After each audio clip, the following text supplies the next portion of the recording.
Wolves are ferocious, wild predators that we are taught to be afraid of from a very young age, and not for lack of reason. So you would imagine any meeting involving a dog and a wolf would end in violence and death. This story, however, will prove otherwise. Nick Jans is an Alaskan hunter turned photographer turned author. He has written many books about life and wildlife in Alaska.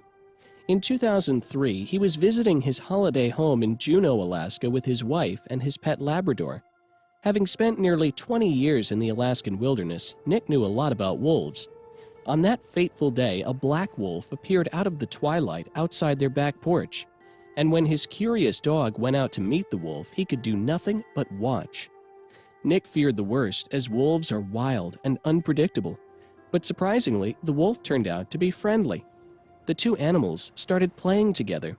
Nick took a while to come out of his shock, but soon started taking pictures of the two. Soon, the wolf had become a regular and was given the name Romeo by the photographer. Pretty soon, the other locals of the town also joined in the fun. They brought their own dogs to the nearby Mendenhall Glacier Park to play with the wolf. They too were very skeptical of the wild animal, but soon grew to like it. They found that the wolf wanted nothing more than to play. According to Nick, this was an extremely rare incident. Even finding a wolf out in the open was unusual. Nick also remarked that the wolf was not suffering from an illness and was not acting stupid. It came out in the open because it simply wanted to play with the other dogs.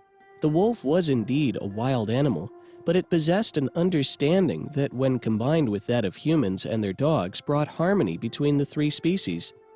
This was evident from the fact that the wolf played not just with the dogs, but also humans. The wolf had kept a stash of toys, like a styrofoam float, that it would bring out to the humans to throw and play fetch. The wolf understood the behavior of the dogs and the humans and wanted to be a part of it too. What is even more remarkable was that this was not some solitary encounter. The wolf came back again and again. This relationship went on for 6 years. It became more and more domesticated during this time. It would even accompany skiers and lie down in the sun with other humans. During this time, Nick stayed in his holiday home and documented this joyful adventure. His experiences later took the form of the book, A Wolf Called Romeo.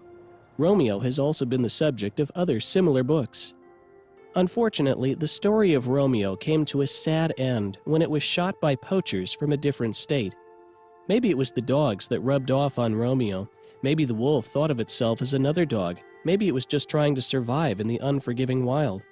What we can be sure about is that Romeo had left an indelible mark on everyone in that town.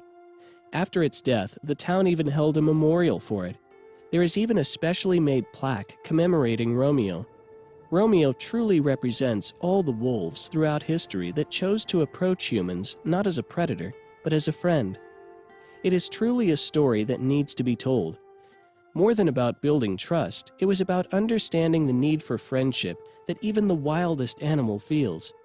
Even though Romeo has died, his story will live on in the pages of Nick's book, and will be a testament to the trust that a little understanding can bring between the most unlikely of people.